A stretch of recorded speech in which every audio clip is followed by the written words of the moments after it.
أعوذ بالله السميع العليم من الشيطان الرجيم. بسم الله الرحمن الرحيم. الحمد لله عدد خلقه ورضا نفسه وزنة عرشه ومداد كلماته. الحمد لله رب العالمين. اللهم صل على محمد صاحب المقام المحمود. اللهم صل على محمد صاحب اللواء المعقود. اللهم صل على محمد وأنزله المقعد المقرب عندك يوم القيامة. اللهم أخرجنا من ظلمات الوهم وأكرمنا بنور الفهم وافتح علينا أبواب علمك وخزائن رحمتك. سبحانك لا علم لنا إلا ما علمتنا إنك أنت العليم الحكيم. اللهم أخرجنا من ظلمات الوهم وأكرمنا بنور الفهم وافتح علينا أبواب علمك وخزائن رحمتك. سبحانك لا علم لنا إلا ما علمتنا إنك أنت العليم الحكيم. اللهم علمنا فهم القرآن وتأويله. أعوذ بالله من الشيطان الرجيم. بسم الله الرحمن الرحيم. وفي أموالهم حق للسائل والمحروم وفي الأرض آيات للموقنين وفي أنفسكم أفلا تبصرون وفي السماء رزقكم وما توعدون فورب السماء والأرض إنه لحق مثل ما أنكم تنطقون. صدق اللہ العظیم. اللہ تعالیٰ نے ارشاد فرمایا وفی اموالہم، اور ان کے مالوں میں حق ہے للسائل، سوال کرنے والے کے لیے، والمحروم، اور محروم کے لیے، وفی الارض، اور زمین میں، آیات، نشانیاں ہیں، للموقنین، یقین کرنے والوں کے لیے، وفی انفسکم، اور تمہاری جانوں میں نشانیاں ہیں، افلا تبصرون، کیا پس تم دیکھتے نہیں ہو، وفی السماء رزقکم، اور آسمانوں میں تمہارا رزق ہے، وما توعدون، اور وہ چیز جس کا تم سے وعدہ کیا گیا ہے، فورب السماء، پس قسم ہے آسمان کے رب کی، والارض، اور زمین کے رب کی، انہ لحق، بے شک وہ قیامت البتہ حق ہے، مثل ما انکم، جیسے تم بے شک تنطقون، بولتے ہو. صدق اللہ العظیم. محترم سامعین، یہ 26ویں پارے میں سورہ زاریات کی 19، 20، 21، 22، 23 نمبر تک آیات ہیں جن کی تلاوت اور ترجمہ آپ حضرات نے سنا. ان آیات کریمہ سے پہلے گزشتہ آیات میں قیامت والے دن جو لوگ کامیاب ہوں گے اور ان کے اندر کون سی ایسی خوبیاں، کون سی ایسی صفات ہوں گی جس کی بنیاد پر کامیاب ہوں گے، ان کا ذکر چلا آ رہا ہے.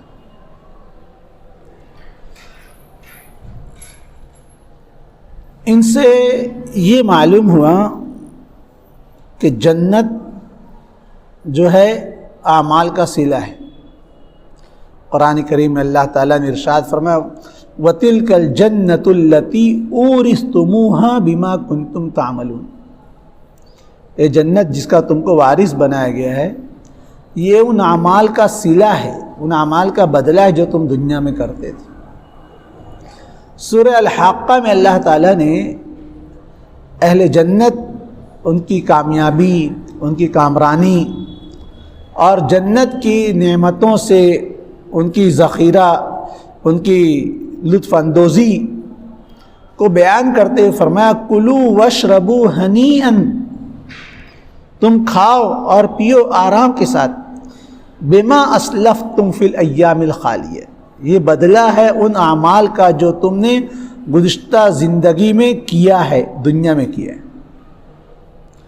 ان آیات کریمہ سے اور اس جیسی دیگر بہت ساری آیات کریمہ سے یہ بات معلوم اور مفہوم ہوتی ہے کہ جنت صرف تمناؤں، آرزوؤں، خیالات، خواہشات کا نام نہیں ہے، بلکہ وہ تو عمل کا صلہ ہے۔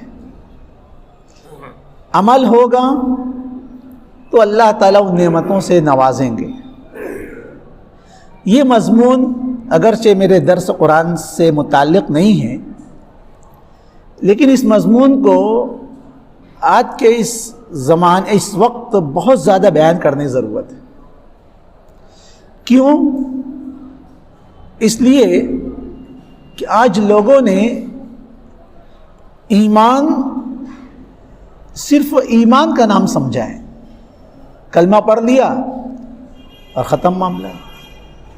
اقبال نے اسی کو کہا زبان سے کہہ بھی دیا لا الہ تو کیا حاصل، دل و نگاہ مسلمان نہیں تو کچھ بھی نہیں، چمی گویم مسلمانم بلرزم کہ دانم مشکلات لا الہ۔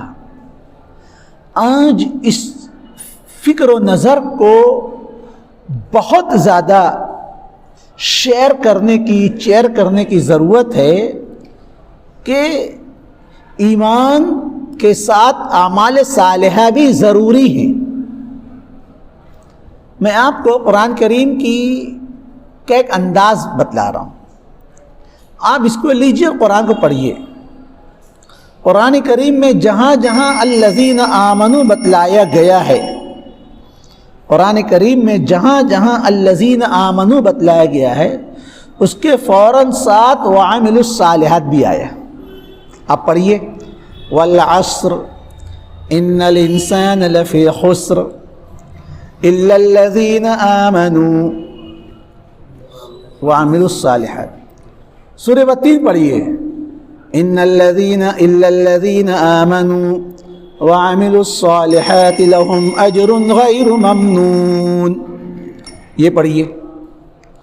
سورہ کہف کی آخری آیتیں پڑھیے ان الذین آمنوا وعملوا الصالحات كانت لهم جنات الفردوس نزلا، آمنوا کے بعد وعملوا الصالحات آیا۔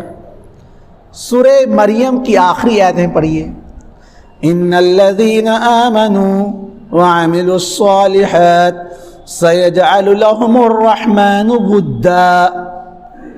یہ چار آیتیں میں نے بطور نمونے کے بیان کیے ہیں، اور یہ بتلانا چاہتا ہوں کہ ان آیات کریمہ میں جہاں جہاں الذین آمنوا آیا ہے اس کے فوراً بعد وعملوا الصالحات بھی ہے۔ معلوم ہوا کہ ایمان اور اعمال صالحہ ایک دوسرے کے لیے لازم و ملزوم ہیں، ایک دوسرے کے لیے ضروری ہیں۔ ایمان ضروری ہے، اعمال صالحہ بھی ضروری ہے۔ اعمال صالحہ ضروری ہے تو اعمال صالحہ کی قبولیت کے لیے ایمان بھی ضروری ہے۔ جس طرح ایک پرندے کو پرواز کرنے کے لیے دو بازو ہوتے ہیں، الطیر یطیر بجناحیہ، پرندہ اپنے دونوں پروں سے پرواز کرتا ہے، ایک پر سے پرواز۔ آپ کا لائٹ صرف مائنس سے نہیں جل رہا ہے، مائنس پلس نگیٹو جس طرح دنیا میں یہ چیز ضروری ہے، نگیٹو پازیٹو، مائنس پلس، مثبت منفی، اسی طرح ایمان اور اعمال صالحہ کا جوڑ ہے۔ اس فکر و نظر کو آج بہت زیادہ بیان کرنے کی ضرورت ہے۔ یہ لاکھوں کی آبادی میں جو اتنا بڑا طبقہ نمازیں چھوڑ کر، روزے چھوڑ کر زندگیاں گزار رہا ہے، وہ کس بیس پر نمازوں کو چھوڑ رہا ہے؟ کیوں روزے نہیں رکھ رہا ہے؟ اس لیے کہ انہوں نے ون سائڈ سمجھا، الذین آمنوا کفا، ایمان لیا بس کافی ہے۔ نہیں، جس طرح ایمان ضروری ہے، ایمان کے ساتھ ساتھ اعمال صالحہ کا اہتمام اور اس کا التزام بھی اتنا ہی ضروری ہے۔ تو ان آیات کریمہ کے حوالے سے میں خلاصہ بیان کرنا چاہتا تھا کہ ایمان کے جنت جو ہے وہ اعمال صالحہ کا بدلہ ہے۔ اب وہ اعمال کون کون سے ہیں؟ اللہ فرما رہے ہیں، اوپر تذکرہ تھا، كانوا قليلا من الليل ما يهجعون، پہلی آیت میں اللہ نے فرمایا کہ ان اللہ کے خاص الخاص بندوں کی بڑی نشانی یہ ہے کہ وہ راتوں کو سوتے نہیں ہیں۔ جی، راتوں کو جاگتے کا بہت کم سوتے ہیں، پھر جا کر کیا کرتے ہیں؟ اللہ فرما رہے ہیں وَبِالْأَسْحَارِ هُمْ يَسْتَغْفِرُونَ، آخری پہر میں نور کے تڑکے میں جس وقت اٹھا سو کر اللہ کی رحمت کے دروازے کھلے پایا، آتی تھی صدا پیہم کوئی مانگنے والا ہے، ہاتھ اپنے عقیدت سے آگے میرے پھیلائے، آقائے گدا پرور میں سائل ہوں تیرے در پر، میں اور تو کیا مانگوں بس تو ہی مجھے مل جائے۔ یہ وقت ہوتا ہے میان عاشق و معشوق رمزیست، کرامن کاتبین ہم خبر نیست، اللہ سمائے دنیا پر نزول فرماتے ہیں اور مسلسل اعلان فرماتے ہیں حل من مستغفر اغفر لہ، ہے کوئی بخشش طلب کرنے والا کہ میں اس کے گناہوں کو بخش دوں؟ حل من مسترزق ارزق لہ، کوئی روزی کا طلب کرنے والا ہے کہ میں اس کو روزی دوں؟ یہ اعلان ہوتا ہے۔ یہ وقت دعاؤں کی قبولیت کا وقت ہوتا ہے، اس لیے وَبِالْأَسْحَارِ هُمْ يَسْتَغْفِرُونَ، اللہ کے جو نیک بندے ہیں اس وقت کو غنیمت سمجھتے ہیں اور رات کے آخری پہر میں اٹھ کر اللہ کے سامنے راز و نیاز کرتے ہیں، روتے ہیں، دھوتے ہیں، اپنی بگڑی بنواتے ہیں۔ تو وَبِالْأَسْحَارِ هُمْ يَسْتَغْفِرُونَ، اور میں بطور جملہ معترضہ کے کہہ دوں، علماء نے لکھا ہے کہ سردی کی راتیں غنیمت للعابدین، عابدین کے لیے غنیمت تر ہیں۔ کتنا سو گے؟ 8 بجے نماز ہو رہی ہے، ابھی 9 بجے 9:30 10 قرآن ختم ہو جائے گا، 10 بجے سو جائیے، آپ کی نیند پوری ہو کر آپ کو فجر نہیں تہجد بھی آسانی سے مل سکتی ہے۔ جی، تو اللہ تعالیٰ نے اپنے نیک بندوں کی پہلی صفت بیان فرمائی، كانوا قلیلا من اللیل ما یہجعون وبالاسحار هم یستغفرون، آخری پہر میں اڑ کر اللہ کے آگے روتے ہیں، دھوتے ہیں، توبہ استغفار کرنا۔ وفی اموالہم حق، ان کے مالوں میں حق ہے، للسائل، مانگنے والے کے لیے بھی، والمحروم، اور محروم کے لیے بھی۔ سائل اسے کہتے ہیں کہ محتاج ہے اور خود سوال کرتا ہے کہ میں ضرورت مند ہوں، میری مدد کرو، اور محروم وہ ہے جو ضرورت مند ہے مگر خوددار ہے، عزت نفس کی خاطر کسی سے سوال نہیں کرتا، اس کو محروم کہا گیا۔ اسی لیے حکم ہے کہ اپنی زکوٰۃ، صدقات، خیرات نکالتے وقت اپنے عزیز و اقارب، رشتہ دار اور محلے والوں کا خیال رکھو۔ یہ آج اسلامی سماج کی بڑی اہم ضرورت ہے، جو ان آیات کریمہ کے پس منظر میں ان آیات کریمہ کے حوالے سے میں آپ کے گوشے گزار کر رہا ہوں۔ اللہ معاف فرمائے، آج ہماری داد و دہش، آج ہمارے داد و دخشنہ کا جب دروازہ کھلتا ہے تو گلی سے لے کر دلی تک لوگ مالا مال ہو کر جاتے ہیں۔ جی، لیکن ہمارے پڑوس میں، ہمارے قرب و جوار میں، جانے دیجیے ہمارے رشتہ داروں میں بہتیرے ایسے لوگ ہوتے ہیں نان شبینہ کے محتاج ہوتے ہیں جی، ان کو پیٹ بھر کھانا میسر نہیں ہوتا۔ قرآن کریم کی زبان میں اگر آپ ان کو کہنا چاہے کہہ لیجئے لا يسألون الناس الحافا، ضرورت مند تو ہوتے ہیں لیکن اپنی عزت نفس چھپانے کے لیے لوگوں سے لپٹ کر سوال نہیں کرتے۔ جس طرح سوال کرنے والوں کا انداز ہوتا ہے، اتنے کا سوال ہے باوا، لے کر ہی جاؤں گا، نہیں تو فقیر دعا بد دعا دے کر چلا جائے گا جی۔ یہ پیشہ ور گداگر ہوتے ہیں جی، ان کو تو ہر کوئی دیتا ہے نا، آپ نہیں دیں گے دوسرا دے دے گا، ان کا تو پیشہ ہے گلی گلی گھوم گھوم کر مانگنا، مسجد مسجد مانگنا، سڑک چوک چوراہے پر مانگنا جی۔ یہ تو کہیں پر بھی ہاتھ پھیلا کر کپڑا بچھا کر بیٹھ جائیں گے اپنی ضرورت، لیکن وہ خوددار قسم کے لوگ جو اپنی عزت نفس چھپانے کے لیے اپنے رشتہ داروں کو بھی خبر نہیں کرتے کہ ہمارے یہاں چولہا جلا کہ نہیں جلا۔ آج معاشرے میں، سماج میں صدقہ و خیرات، زکوٰۃ و صدقات دینے والوں، بانٹنے والوں کی بڑی ذمہ داری میں بتلا رہا ہوں میں۔ آپ گلی سے دلی تک نہیں، آپ پوری دنیا میں آپ بانٹیے، لیکن حضور اکرم صلی اللہ علیہ وسلم کی حدیث سناتا ہوں، اللہ اکبر۔ حضور علیہ السلام ارشاد فرماتے ہیں لیس المؤمن الذی یبیت شبعان وجارہ فی جنبہ جائع۔ حضور علیہ السلام فرماتے ہیں کہ وہ شخص مومن نہیں، سنیے دھیان سے اس حدیث کو، لیس المؤمن، وہ شخص مومن نہیں، کون؟ الذی یبیت شبعان، جو خود تو پیٹ بھر کر رات گزار رہا ہے، وجارہ، اس کا پڑوسی، فی جنبہ، اس کے پڑوس میں، جائع، بھوکا پڑا ہوا ہے۔ اگرچہ علماء نے ان حدیثوں کا مطلب بیان کیا کہ اس حدیث ان جیسی حدیثوں میں جن سے ایمان کی نفی نہیں کی گئی کہ وہ شخص سرے سے مومن نہیں، مومن تو ہے لیکن جو کمال والا مومن ہونا چاہیے وہ کمال والا مومن نہیں۔ لیکن حدیث تو بہرحال حدیث حضور فرما رہے ہیں لیس المؤمن الذی یبیت شبعان، وہ شخص مومن نہیں، الذی یبیت شبعان، جو خود تو ڈکاریں لیتا ہوا جی، پیٹ بھر کر رات گزارے، وجارہ، اس کا پڑوسی، فی جنبہ جائع، اس کے پڑوس میں بھوکا پڑا ہوا۔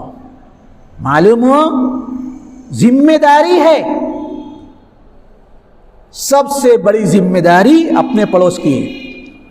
حضور اکرم صلی اللہ علیہ وسلم ارشاد فرماتے ہیں کہ حضرت جبرائیل علیہ السلام ما زال یوصینی بالجار حتی ظننت انہ سیورثہ، پڑوسی کا حق حضور علیہ السلام نے یہ فرمایا کہ جبریل امین مجھے پڑوس کے بارے میں اتنی وصیت کرتے رہے، اتنی تاکید کرتے رہے، حضور فرماتے ہیں حتی ظننت انہ سیورثہ، مجھے خیال ہو گیا کہ کہیں پڑوسی کو میراث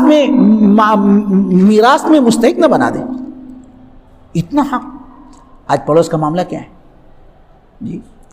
پڑوس کی دوسری بات رشتہ دار، معمولی باتوں پر صلہ رحمی نہیں، معاف کیجیے گا، قطع رحمی ہو رہی ہے۔ ایک صحابی حاضر خدمت ہوتے ہیں، عرض کرتے ہیں اللہ کے رسول میرے کچھ رشتہ دار ہیں،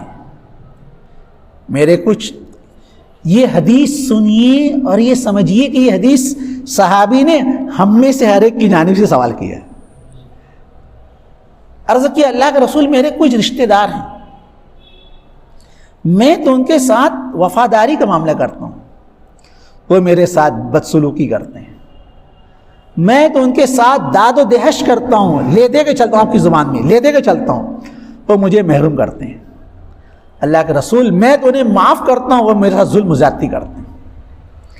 حضور اکرم صلی اللہ علیہ وسلم نے ارشاد فرمایا فواللہ لئن قلت فإن يك كما قلت فكأنما تصفهم المل، حضور علیہ السلام نے فرمایا اگر معاملہ ایسا ہی ہے جیسا تم کہہ رہے ہو کہ تم تو اپنے پڑوسیوں کے ساتھ اچھا سلوک کرتے ہو، تمہارے ساتھ برا سلوک کرتے ہیں الی آخر، اگر معاملہ ایسا ہی ہے فَكَأَنَّمَا تُصِفُهُمُ الْمَلَّ، تو تمہارا یہ کردار اور ان کی بدسلوکی تمہارے ساتھ ایسا ہے جیسے تم ان کے منہ میں گرم گرم راکھ بھر رہے ہو۔ شارحین حدیث نے اس حدیث کی شرح میں لکھا ہے کہ ان کو اپنی اس بدفعلی پر، بدسلوکی پر ایسا عذاب دیا جائے گا کہ جس طرح وہ شخص کو تکلیف ہوتی ہے جس کے منہ میں گرم گرم راکھ ٹھونس دی جائے اس کو کتنی تکلیف ہوتی ہے، ایسا عذاب اس شخص کو دیا جائے گا جو اپنے رشتہ داروں سے بدسلوکی کا معاملہ کرے۔ اللہ معاف فرمائے میرے بھائیوں، پانی مر رہا ہے، میں حاجی، میں نمازی، میں تہجد گزار، میں شب بیدار، لیکن میرا معاملہ یہ ہے کیا؟ ٹیٹ فور ٹیٹ، جیسے کو تیسا۔ وہ مجھے سلام کرتا تو میں بھی سلام کرتا، وہ میرے یہاں آتا تو میں بھی آتا، وہ میرے یہاں شادی میں آتا تو میں بھی آتا، وہ میرے میت میں آیا تو میرے میت میں تمہیں۔ حضور اکرم صلی اللہ علیہ وسلم ارشاد فرمایا، بخاری شریف حدیث ہے، لیس الواصل بالمکافی، یہ تو بدلہ لینا ہوگا نا، آپ انہیں وہ سلام کیا تو آپ سلام کرتے، بدلہ ہوا کہ نہیں ہوا؟ وہ آپ کے یہاں آیا تو آپ گئے نا، یہ تو بدلہ ہوگا۔ حضور علیہ السلام فرما رہے ہیں لیس الواصل بالمکافی، بدلہ لینے والا، صلہ رحمی کرنے والا نہیں، یہ تو بدلہ ہے۔ ولیکن الواصل الذی یصل رحمہ اذا قطعہ، صلہ رحمی کرنے والا تو وہ ہے کہ لاکھ اس سے اس کے رشتہ دار اس کو کاٹیں، اس کو توڑیں، لیکن ان سے رشتہ داری جوڑے، صلہ رحمی کریں۔ تم تیر آزماؤ ہم جگر آزمائیں، جی تمہارے ظرف میں جو ہے تم بھرو، تم پیش کرو، ہمارے ظرف میں جو ہم پیش کریں، جی اینٹ کا جواب پتھر سے، یہ صلہ رحمی نہیں ہے، یہ بدلہ لینا ہے۔ حضور اکرم صلی اللہ علیہ وسلم فرماتے ہیں، آپ فرماتے ہیں صل عمن قطعک وعف عمن ظلمک واحسن الی من اساء الیک، جو تم سے رشتہ توڑے تم اس سے رشتہ جوڑو، جو تم سے رشتہ توڑے تم اس سے رشتہ جوڑو، جو تم پر ظلم زیادتی کرے تم اس کو معاف کرو، اور جو تم کو اپنی داد و دہش سے محروم کرے تم اس کو دو، اس کو محروم مت کرو۔ تمہارا یہ عمل، یہ کردار، یہ صلہ رحمی ہے۔ میں صلہ رحمی کے حوالے سے اس لیے میں بیان کر رہا ہوں کہ آج ہمارے جود و سخا، ہمارے داد و دہش، ہمارے داد و دخشنا سے سارا عالم سیراب ہو رہا ہے، لیکن ہمارے رشتہ دار، معمولی بات ہو گئی تب ہم نے ان کو اپنے عطا سے، اپنے داد و دہش سے محروم کر دیا۔ حضرت مصطح ایک صحابی ہیں رضی اللہ تعالی عنہ، امی عائشہ صدیقہ رضی اللہ تعالی عنہ پر جو بہتان لگایا گیا تھا، سورہ نور میں اس کا تفصیلی واقعہ ہے۔ اللہ تعالیٰ نے میری اماں حضرت عائشہ صدیقہ رضی اللہ تعالی عنہ کی براءت پر قرآن کریم کی 10 آیتیں نازل فرمائیں، ان الذین جاءوا بالافک عصبۃ منکم لا تحسبوہ۔ امی عائشہ صدیقہ رضی اللہ تعالی عنہ پر بہتان لگانے والوں میں جہاں پیش منافقین تھے، کچھ بھولے بھالے مسلمان بھی آ گئے تھے، انہیں میں حضرت مصطح رضی اللہ تعالی عنہ بھی تھے۔ دور نزدیک سے حضرت ابو بکر صدیق رضی اللہ تعالی عنہ کے رشتے میں ہوتے تھے، غریب تھے، مفلس تھے، تنگ دست تھے۔ اللہ تعالیٰ نے حضرت ابو بکر صدیق رضی اللہ تعالی عنہ کو یہ حوصلہ، یہ جذبہ دیا تھا کہ آپ ایسے معاشرے کے ایسے لوگوں کو آپ نظر انداز نہیں، آپ مصطح کے اوپر برابر خرچ کر سکتے تھے، ماہانہ ان کا جو بھی تھا ان کو برابر دیتے تھے۔ لیکن حضرت ابو بکر صدیق رضی اللہ کی بیٹی حضرت عائشہ رضی اللہ تعالی عنہ پر الزام لگانے والوں میں جب مصطح کا بھی نام آیا، تب سوچیے ابو بکر صدیق کے دل پر کیا گزری ہوگی کہ مصطح وہ ہیں جس کو میں لے دے کے چلتا ہوں، جس کا راشن پانی میں دیتا ہوں، جس کی ضروریات کا تکفل میں کرتا ہوں، اور وہ میری بیٹی عائشہ پر الزام لگانے والوں میں پیش ظاہر سی بات ہے عزت نفس سے بھی کوئی چیز ہوتی ہے۔ حضرت ابو بکر صدیق رضی اللہ تعالیٰ عنہ نے حضرت مصطح کا راشن پانی لینا دینا وظیفہ بند کر دیا جی، اور قسم کھا لیا کہ اب آئندہ سے مصطح کی مدد نہیں کروں گا. قرآن کریم کی آیت نازل ہوئی وَلَا يَأْتَلِ أُولُو الْفَضْلِ مِنْكُمْ وَالسَّعَةِ أَنْ يُؤْتُوا أُولِي الْقُرْبَى وَالْمَسَاكِينَ وَالْمُهَاجِرِينَ فِي سَبِيلِ اللَّهِ وَلْيَعْفُوا وَلْيَصْفَحُوا أَلَا تُحِبُّونَ أَنْ يَغْفِرَ اللَّهُ لَكُمْ وَاللَّهُ غَفُورٌ رَحِيمٌ. قرآن کریم میں سورہ نور میں اللہ تعالیٰ فرماتا وَلَا يَأْتَلِ أُولُو الْفَضْلِ مِنْكُمْ وَالسَّعَةِ، تم میں جو لوگ مال و دولت والے ہیں، فضل مال و دولت والے ہیں، وسعت والے، اللہ نے ان کو دیا ہے، ایسے لوگ اس بات کی قسم نہ کھائیں، لا یعتل، قسم نہ کھائیں، ان یؤتوا اولی القربى والمساکین، کہ وہ غریبوں کو، رشتہ داروں کو، مہاجرین کو محروم کریں گے، اس بات کی قسم نہ کھائیں، نہیں دیں گے اس بات کی قسم نہ کھائیں. انہیں چاہیے کہ ان کو معاف کر دیں، درگزر کر دیں. اول تو حکم دیا ولیعفوا ولیصفحوا، انہیں چاہیے کہ ایسے لوگوں کو معاف کر دیں، درگزر کر دیں. پھر اللہ نے فرمایا الا تحبون ان یغفر اللہ لکم، کیا تمہیں نہیں چاہتے کہ اللہ تمہیں معاف فرمائے؟ اللہ اکبر. قربان جائیے، صحابہ کرام رضوان اللہ علیہم اجمعین سے زیادہ قرآنی آیات پر عمل کرنے والا کون ہو سکتا تھا؟ جی، اگر میں اس مضمون کو بیان کروں تو کتنے صحابہ کرام کے واقعات ہیں کہ ادھر قرآن کی آیت نازل ہوئی، انہوں نے اپنے آپ کو قرآن کے حکم آگے کے سرنڈر کر دیا. جب آیت نازل الا تحبون ان یغفر اللہ لکم، کیا تمہیں نہیں چاہتے کہ اللہ تمہیں معاف فرمائے؟ قربان جائے ابو بکر صدیق کی حمیت ایمانی، غیرت دینی جوش میں آئی، بلا کیوں نہیں انا احب ان یغفر اللہ لی، میں چاہتا ہوں اللہ مجھے معاف فرما دے. صدیق ہے سنت کے، اللہ اکبر. پھر آپ نے نہ صرف مصطح کو معاف فرما کر آئندہ کا وظیفہ جاری کیا، وظیفہ سے مراد پڑھنے والا وظیفہ نہیں، وظیفہ سے مراد کھانا خرچہ، آئندہ کا وظیفہ نہ جاری کیا، درمیان میں جتنا گیپ ہوا تھا اس کی بھی تلافی کی. رشتہ دار تھے اور بتقاضائے بشریت ایک انسان ہونے کے ناطے امی عائشہ رضی اللہ عنہا پر الزام لگانے والوں میں وہ بھی انوالو ہو گئے تھے. اس کی وجہ سے ابو بکر صدیق کو کتنا ٹھیس پہنچا. لیکن قربان جائیے ان کا دل کیسا دل تھا، وہ کس مٹی کے بنے ہوئے انسان تھے. 7 آسمانوں کے اوپر سے آیتیں نازل ہوتی تھیں اور ایسا لگتا تھا ڈریل ہو کر ان کے دل میں اترتی. وہ اپنے آپ کو سرنڈر کر دیتے تھے، کیوں نہیں، میں چاہتا ہوں اللہ مجھے معاف فرمائے، میں چاہتا ہوں اللہ مجھے معاف فرمائے. رشتہ داری تھی اور رشتہ داری میں آپس میں ایک الزام کی وجہ سے، تہمت کی وجہ سے رنجش ہو گئی تھی، ناچاقی ہو گئی تھی. اور ناچاقی ہونا، رنجش ہونا، یہ ابو بکر صدیق کی فطری چیز تھی. لیکن قربان جائیے جب قرآن کا حکم نازل ہوا تو انہوں نے ساری چیزوں کنارے رکھ دیا اور حضرت مصطح کا دوبارہ سے وظیفہ جاری کروں. میں آپ کو کوئی قصہ اور کوئی واقعہ نہیں سنا رہا ہوں،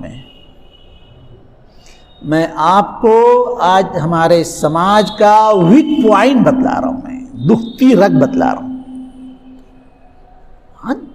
2 برتن جہاں پر ہوتے ہیں وہاں تو آواز ہوتی ہے، اور انسانی زندگی میں کبھی آپس میں ناچاقی، نا اتفاقی، لڑائی جھگڑے تو ہوا ہی کرتے ہیں.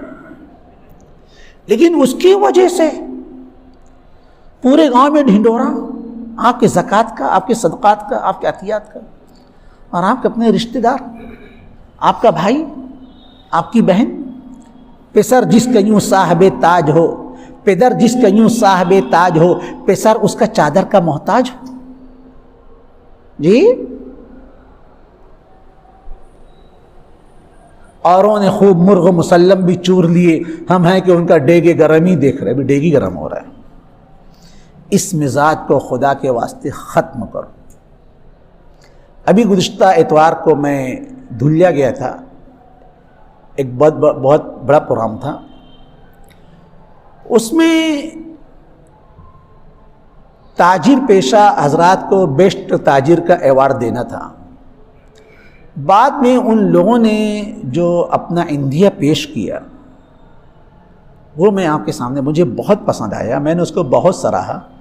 حالانکہ وہ میمن لوگ تھے جنہوں نے کہا کہ خدا کے واسطے اپنی زکوٰۃ سے اپنے لوگوں کو مضبوط کرو.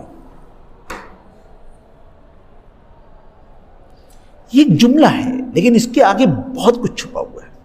وہی بات جو میں کہہ رہا ہوں کہ ہماری زکوٰۃ صدقات گلی سے دلی تک تو بڑھتی ہے لیکن ہمارے قرب و جوار میں, ہمارے رشتہ دار میں معمولی سی بات پر ہم اس کو محروم کر کے چل رہے ہیں. حضرت مستح اور حضرت ابو بکر صدیق رضی اللہ کا واقعہ جو میں نے سنایا اسی پس منظر میں سنایا. اور یہ جو مضمون میں نے بیان کیا کہ جب آپ دینے کے لیے نکلیں تو آپ پہلے اپنے پاس پڑوس کا بھی خیال رکھیے, اپنے قرب و جوار کا بھی. ایک آخری حدیث سنا کر میں آگے بات بڑھتا ہوں.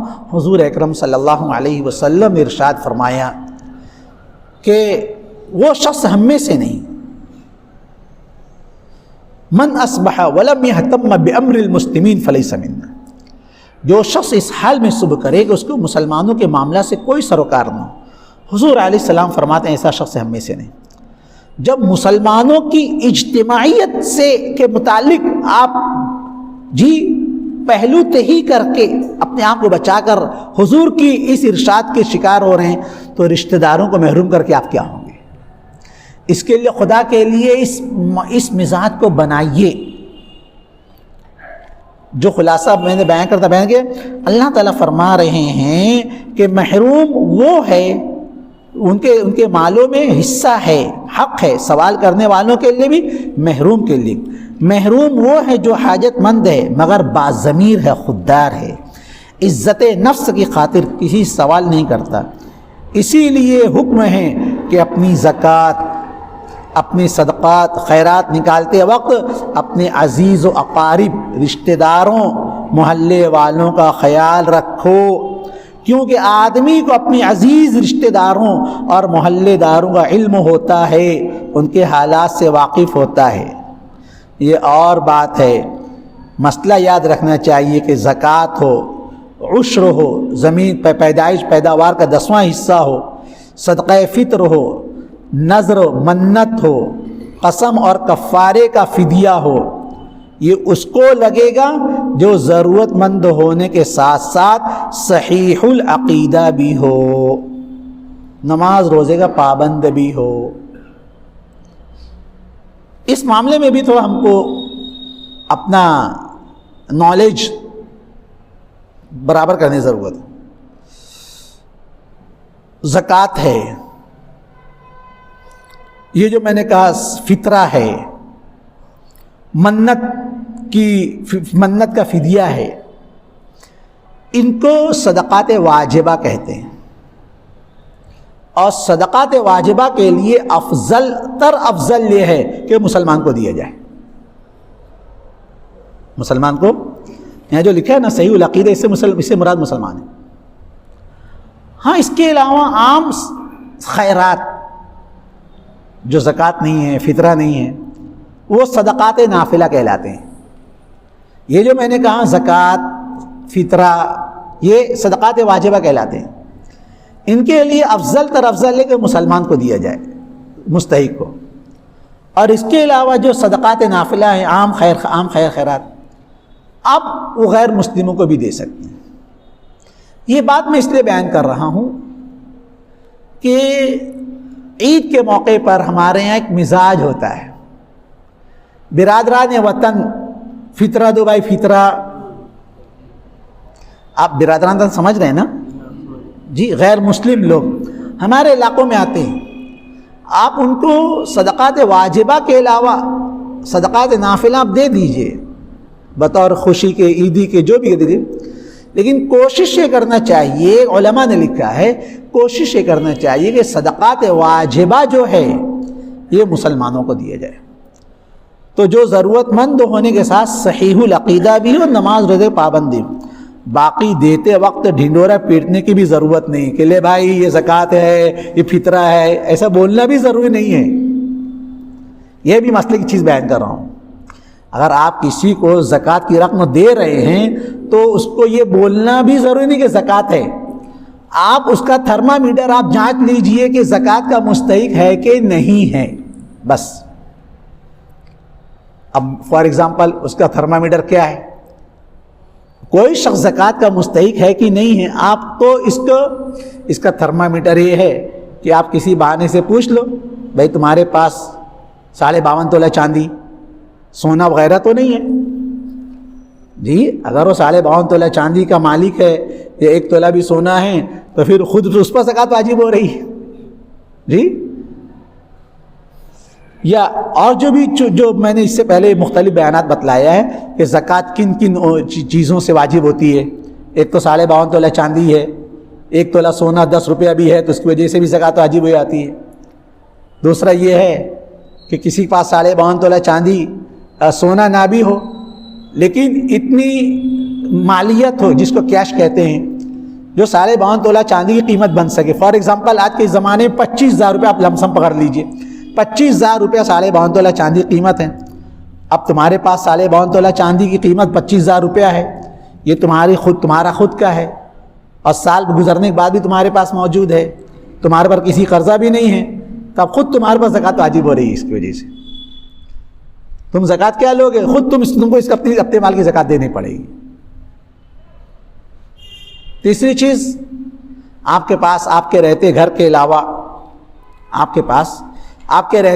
علاوہ کوئی پلاٹ ہے، کوئی اور گھر ہے، اس کی قیمت 52.5 تولہ چاندی کے برابر ہے، اس سے زیادہ ہے، اور وہ پلاٹ یا گھر آپ نے بیچنے کے لیے رکھا ہے، بنانے کے لیے نہیں، بیچنے کے لیے ہے، تو اس کی قیمت پر بھی زکوٰۃ واجب ہوگی. اس کی وجہ سے زکوٰۃ واجب ہوگی.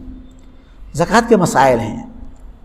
اللہ کچھ تو ہم کو توفیق دے کہ ہم علماء کرام سے تعلق پیدا کریں.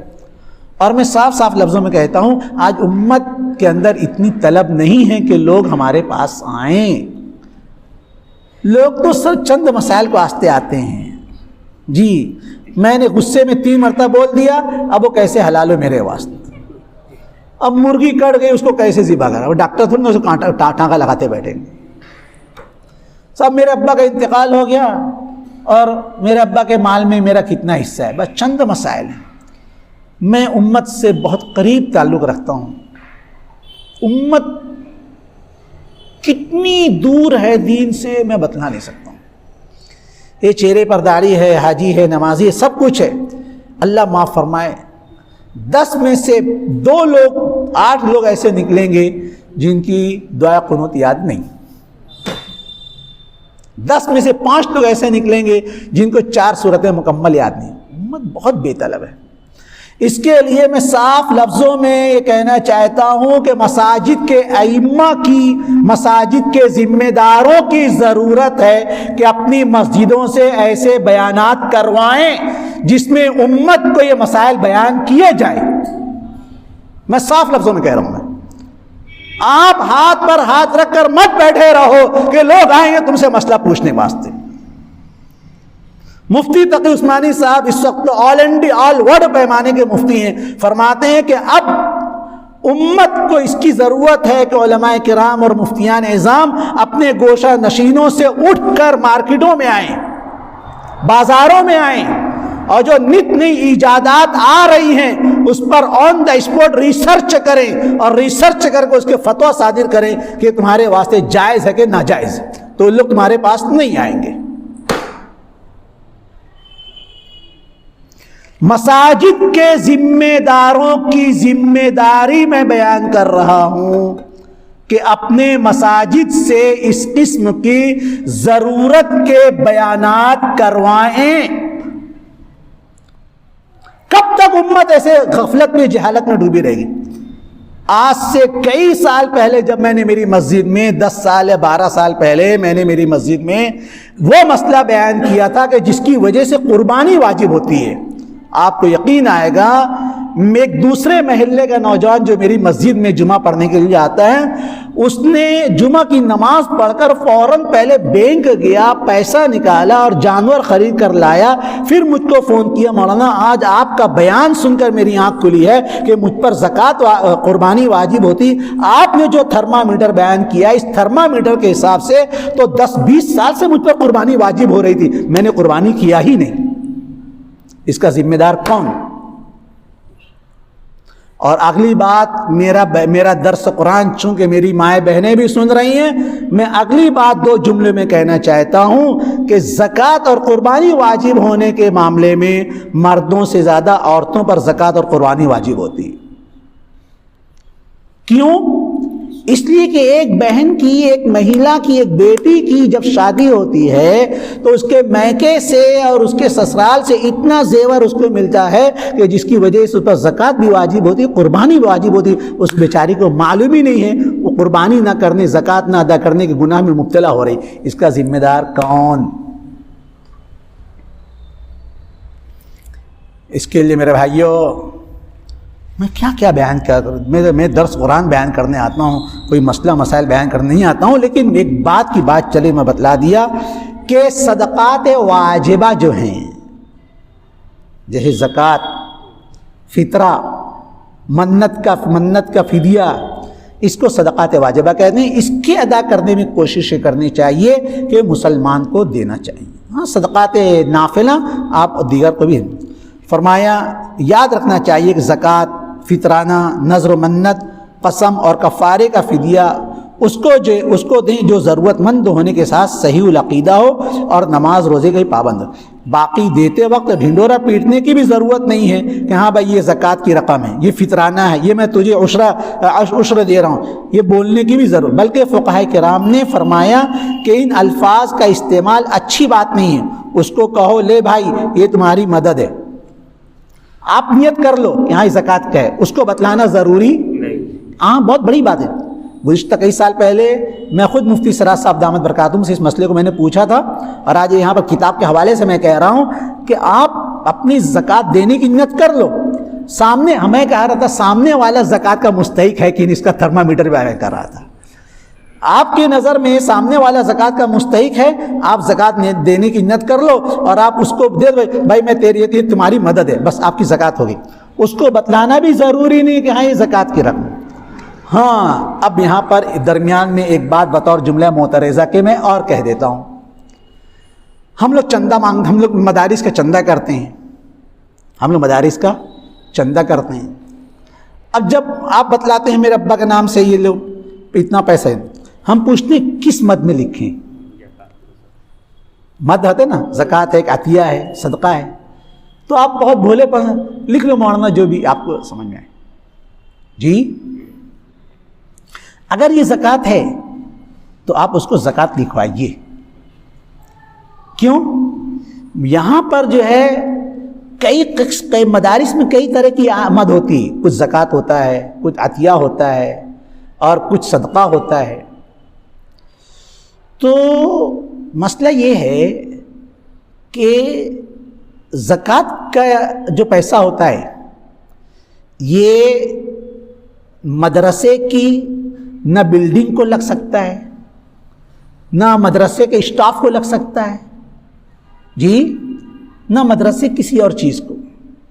زکوٰۃ کی رقم تو مدرسے میں رہنے والے ان غریب نادار طلبہ کے لیے ہوتی ہے بس۔ جی اب مدارس کی ضرورت کیا ہے؟ جی لاکھوں لاکھ ان کا پیمنٹ، اساتذہ کا پیمنٹ ہوتا ہے، بلڈنگ فنڈ ہوتا ہے، کتابوں کا خرچ ہوتا ہے۔ یہ جو اخراجات ہیں یہ زکوٰۃ سے نہیں پورے کیے جا سکتے، یہ عطیات سے پورے کیے ہوتے ہیں۔ اس کے لیے کوشش یہ کرنا چاہیے کہ آپ عطیات زیادہ دیں، آپ عطیات زیادہ دیں۔ زکوٰۃ واجب اور زکوٰۃ بول بھی زکوٰۃ بھی ہے، تاکہ زکوٰۃ وہاں پر جا کر علیحدہ ہو سکے، ہاں بھئی یہ زکوٰۃ کا ہے، عطیے کا ہے۔ اس لیے کہ مدارس میں دونوں طرح کے طلبہ ہوتے ہیں، وہ طلبہ بھی ہوتے ہیں جو زکوٰۃ کے مستحق ہوتے ہیں، اور وہ طلبہ بھی ہوتے ہیں جو زکوٰۃ کے مستحق نہیں ہوتے ہیں۔ اب زکوٰۃ کے مستحق نہیں ہوتے ہیں تو مدارس میں ان سے خوراکی فیس لی جاتی ہے، ماہانہ اتنا ان سے خوراکی فیس، تو زکوٰۃ کا مال چونکہ ان کو نہیں چلے گا، اس لیے زکوٰۃ کا مال الگ ہو جاتا ہے، عطیے کا مال الگ ہو جاتا ہے۔ اس کے لیے جب آپ سے پوچھے قسمت میں تو آپ وہاں پر واضح کر دیجئے کہ یہ عطیہ ہے کہ زکوٰۃ ہے، یہ مسئلے کے طور بتلا۔ آگے چلوں، فقہاء کرام نے فرمایا کہ ان الفاظ کا استعمال اچھی بات نہیں، اس کو کہو لے بھائی یہ تمہاری مدد ہے، اگر عید کا موقع ہے تو کہے تو یہ تمہاری عید ہی ہے، دل میں نیت زکوٰۃ کی، عشر کی، فطرے کی، جو بھی دے رہا ہے اس کی کر لے، ثواب برابر ملے گا، انما الاعمال بالنیات۔ بعض دفعہ ایسا ہوتا ہے کہ ایک آدمی ضرورت مند ہے مگر زکوٰۃ، عشر، صدقے کے نام سے گھبراتا ہے، ضرورت مند تو ہے لیکن زکوٰۃ، صدقے کے نام سے گھبراتا ہے، تو اس کی عزت نفس کا خیال رکھو، دل میں نیت کر کے ان چیزوں کا نام لیے بغیر دے دو، تو سائل ہے، مانگنے والا وہ ہے جو حاجت مند ہے اور مانگتا ہے، اور محروم ہے جو ضرورت مند ہے مگر مانگتا نہیں۔ تو اللہ تعالیٰ فرما رہے ہیں متقیوں کے مال میں سوال کرنے والے کا بھی حق ہے اور محروم کا بھی حق ہے۔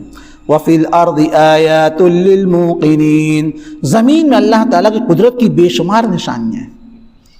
یہ میں درمیان میں بات مجھے یاد آ گئی، یہ جو میں نے چند مصارف بتلائے، چند چیزیں بتلائیں، یہ چند ہیں، اور اس سے زیادہ بھی چیزیں ہیں جس کی وجہ سے زکوٰۃ قربانی واجب ہوتی ہے۔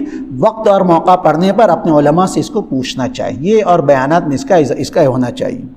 اللہ تعالیٰ فرما رہے ہیں وَفِي الْأَرْضِ آيَاتٌ لِّلْمُوقِنِينَ، زمین میں اللہ تعالیٰ کی قدرت کی بے شمار نشانیاں، اللہ تعالیٰ کی وحدانیت کی دلیلیں ہیں۔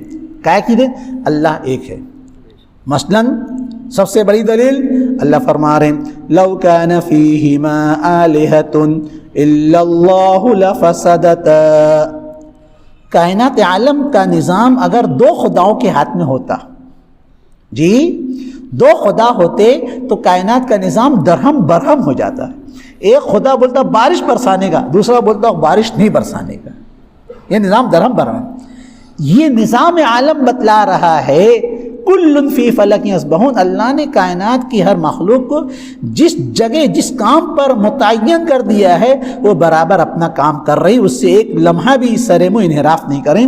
یہ کائنات عالم کا نظام بتلا رہا ہے کہ کائنات کا چلانے والا ایک ہے اور وہ اللہ ہے۔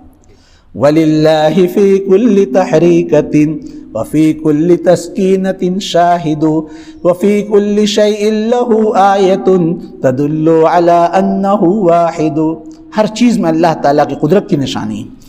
اللہ فرما رہے ہیں للموقنین، یقین کرنے والوں کے لیے زمین میں باغات ہیں، میدان ہیں، درخت ہیں، عجیب عجیب شکلوں والے حیوان ہیں، انسانوں کے کئی قسم کے ماڈل اور نمونے ہیں، جی یہ سب اللہ تعالیٰ قدرت کی نشانیاں ہیں۔ جی کوئی کالا ہے، کوئی گورا ہے، کوئی لمبا ہے، جی کوئی پست قد ہے، کوئی بھرکلہ داڑھی والا ہے، اور کوئی بالکل امرد ہے جیسے مراکش کے لوگ۔ یہ سب کیا ہے؟ اللہ تعالیٰ قدرت کی نشانیاں ہیں۔ فرمایا دور جانے کی ضرورت نہیں، وفی انفسکم، تمہاری جانوں میں نشانیاں ہیں۔ تم اپنے آپ کو، تم اپنے وجود پر غور کرو کہ تم کیا تھے اور آج تم کیا سے کیا بن گئے، کس نے بنایا تم کو؟ جی یا ایھا الانسان ما غرک بربک الکریم الذی خلقک فسواک فعدلک فی ای صورۃ ما شاء، تم کیا تھے؟ ایک ناپاک قطرہ تھے، جی ناپاک قطرہ، اور ایسے ناپاک کہ جس کا نام بھی لینا تم مجلس میں مناسب نہیں سمجھتے۔ اللہ تعالیٰ نے خوبصورت انسان بنا کہ وہ قطرہ انسان کے بدن سے نکلے تو سارا بدن ناپاک ہو جائے، چادر کو لگ جائے، بلینکٹ کو لگ جائے، بستر کو لگ جائے وہ ناپاک ہو جائے، ایسے ناپاک قطرے تھے۔ اور تم کو جیتا جاگتا قرآن کریم نے اسی کو مائی مہین کا، اس ذلیل پانی سے انسان کا سارا جسم بنائے، ہاتھ بنائے، منہ بنائے، پاؤں بنائے، کان بنائے، سر بنائے، سمجھ دی، عقل دی، تمہارے جسم میں کتنے کارخانے لگائے۔ اپنے وجود پر غور کرو، اللہ تعالیٰ کی قدرت کی نشانیاں نظر آئیں گی۔ اللہ فرما رہے ہیں افلا تبصرون، پس کیا تم دیکھتے نہیں ہو کہ کیا تھے اور کہاں پہنچ گئے؟ اللہ تعالیٰ کی قدرت کا انکار کرنے والوں اور قیامت کے منکروں، تمہیں اپنا وجود نظر نہیں آتا۔ وَفِي السَّمَاءِ رِزْقُكُمْ، آسمانوں میں تمہارا رزق ہے، وَمَا تُوعَدُونَ، اور وہ چیز بھی وہی ہیں جس کا تم سے وعدہ کیا گیا۔ آسمان سے بارش ہوتی ہے جس کے نتیجے میں اناج، پھل، سبزیاں وغیرہ پیدا ہوتی ہیں جو مخلوق کی خوراک بنتی ہیں۔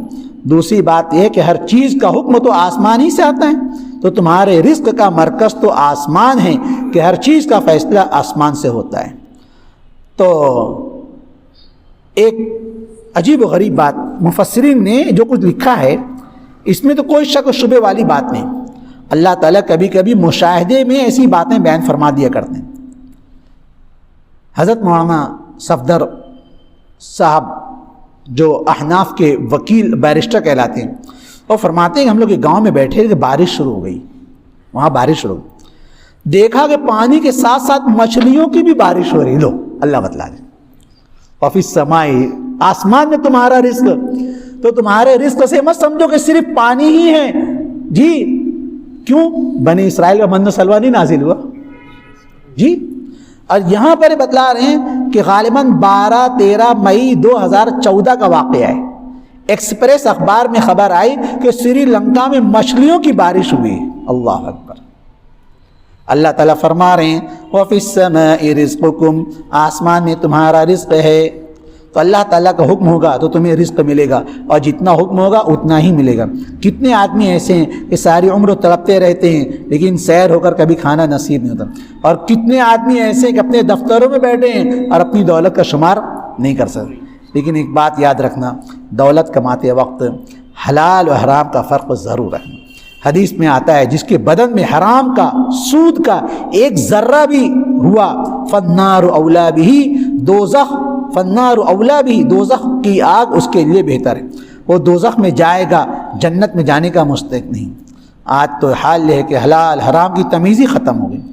اس بنا پر ان آیات کریمہ میں اللہ تعالیٰ یہ فرما رہے ہیں فورب السماء، پس قسم ہے آسمان کے رب کی اور زمین کے رب کی، انہ لحق، بے شک وہ یعنی قیامت سچ ہے، مثل ما انکم تنطقون، ایسی سچ ہے جیسے تم بے شک آپس کوئی بات بولتے ہو، جس کا جیسے تم اپنے بولنے میں کوئی شک نہیں ہوتا، ہم بول رہے ہیں نہیں بول رہے ہیں، اسی طرح سمجھ لو قیامت کے آنے میں بھی کوئی شک نہیں، قیامت یقینی ہے، حق ہے، آئے گی، اور جب آئے گی تو دودھ کا دودھ پانی کا پانی ہوگا، اور جو ایمان والے ہوں گے اور ایمان کے ساتھ اعمال صالحہ کا اہتمام ہوگا ان کے لیے جنت کے نام ہوگا، اور جو باغی، طاغی، نافرمان، سرکش ہوں گے، فاجر، فاسق، بدکار لوگ ہوں گے، ان کے لیے جہنم، اور جہنم کی دیکھتی آگ کی سزا ہوگی۔ اللہ تعالی ہم سب کو اس سے بچنے کی اور ان آیت کریمہ کے تقاضوں پر عمل کی توفیق عطا فرمائے۔ درود شریف۔ بسم اللہ الرحمن الرحیم۔